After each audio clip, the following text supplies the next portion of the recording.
Indonesia's renewed participation in the KF-21 Boramae program marks one of the most significant shifts in its fighter aircraft modernization strategy in more than a decade. After years of uncertainty, delayed payments, wavering political commitment, and growing skepticism among the Indonesian public, Jakarta has now signed a revised agreement with South Korea that substantially lowers its financial burden while maintaining a pathway into one of Asia's most ambitious aerospace projects.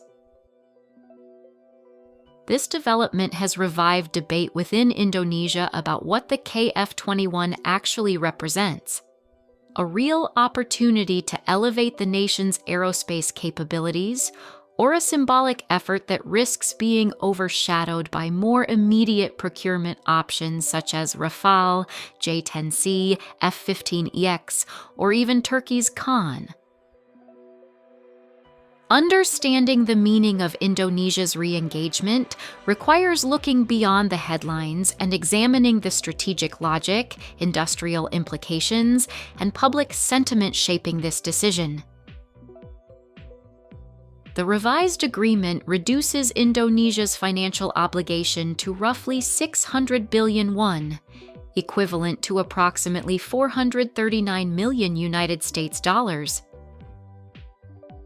This is a dramatic decrease from the initial commitment negotiated more than a decade earlier, when Indonesia was expected to shoulder around 20% of development costs.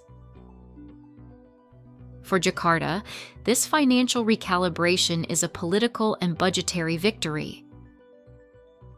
It allows Indonesia to maintain a seat at the table of an advanced fifth-generation leaning fighter program without straining defense finances that are already spread thin across naval modernization, air defense upgrades, and the urgent need for additional transport and patrol aircraft. For South Korea, Indonesia's return provides reassurance that the KF-21 will remain a collaborative program with multilateral prestige, even if the industrial contributions from Indonesia may end up smaller than originally envisioned. The technical progress of the KF-21 itself adds credibility to Indonesia's decision to rejoin the program.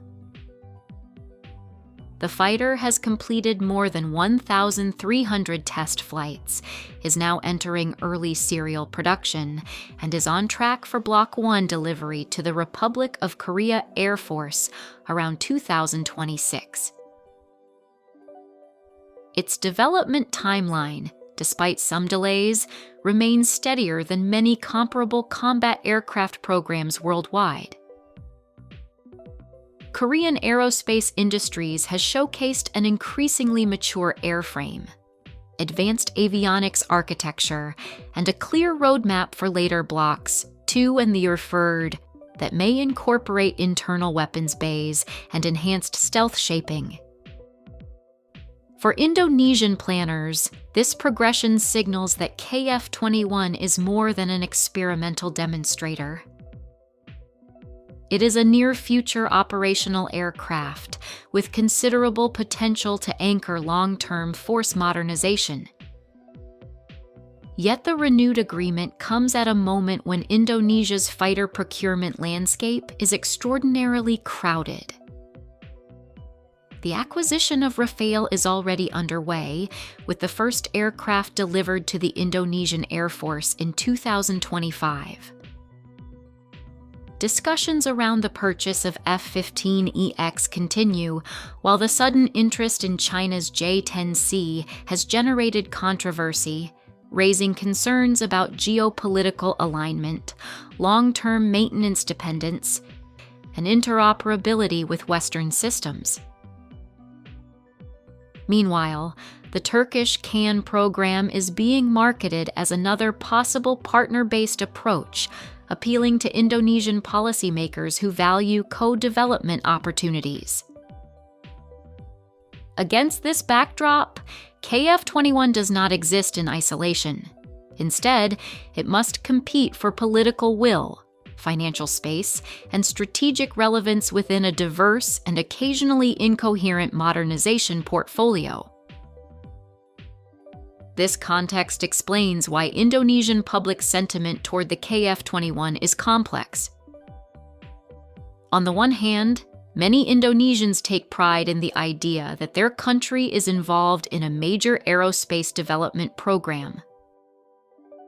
Unlike buying off-the-shelf aircraft from foreign suppliers, KF-21 involvement suggests industrial participation, technology transfer, and the possibility of building national aerospace expertise. For a country that aspires to strengthen its defense industry, this narrative resonates strongly. The fact that an Indonesian test pilot has already flown a KF-21 prototype reinforces the perception that Indonesia is not merely a customer, but a partner with real stakes in the program. On the other hand, skepticism persists, and it has grown over years of delays and uncertainty. The public remembers the period during which Indonesia halted its contributions, leading many to question whether the program was financially sustainable or strategically necessary. There are also concerns that reducing Indonesia's stake might limit future industrial benefits.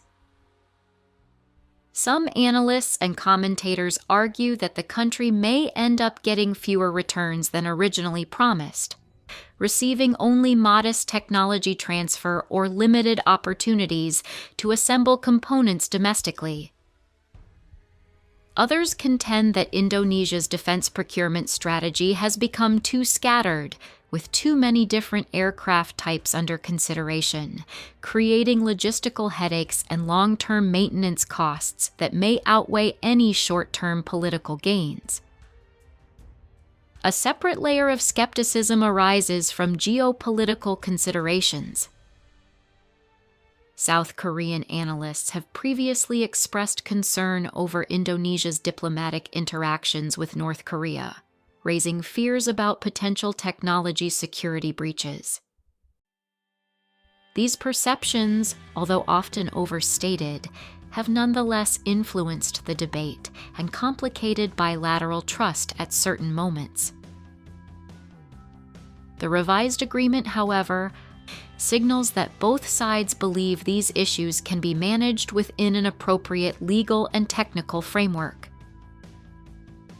Despite the mixed public sentiment, Indonesia's involvement in the KF-21 brings tangible strategic benefits if managed correctly. It keeps Indonesia connected to a major regional aerospace program, provides potential access to a modern fighter that could enter service around the early 2030s timeframe, and positions the Indonesian Air Force to diversify its future fleet in a structured way rather than through ad hoc procurement decisions. If Indonesia ultimately chooses to acquire KF-21 units, the aircraft could serve as a multi-role complement to Rafale and any future heavy fighter acquisition.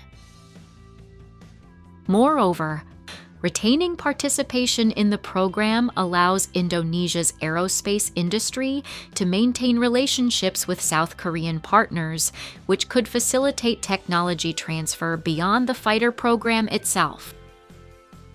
However, for these benefits to materialize, Indonesia must address several long-term risks. The first is ensuring consistent funding, even under the reduced cost-share agreement. Aerospace development requires sustained commitment, and Indonesia's past payment delays have already weakened confidence. The second is establishing a clear modernization roadmap that prevents capability fragmentation. Without a coherent force structure plan, KF-21 could end up competing with rather than complementing other aircraft programs. The third is defining realistic expectations for industrial participation. While Indonesia seeks meaningful involvement, overly ambitious demands could generate future disappointment. Indonesia's renewed partnership in the KF-21 program ultimately symbolizes a broader national ambition, achieving a more technologically sophisticated and strategically autonomous defense posture. The project alone will not deliver that outcome, but it serves as a useful anchor for long-term capability development. Whether Indonesia successfully leverages this opportunity depends on political discipline, defense planning coherence, and transparency in how the program is implemented. For now, Indonesia has reopened a door that many believed was closing, offering a chance to transform a stalled commitment into a credible foundation for the future of its air power.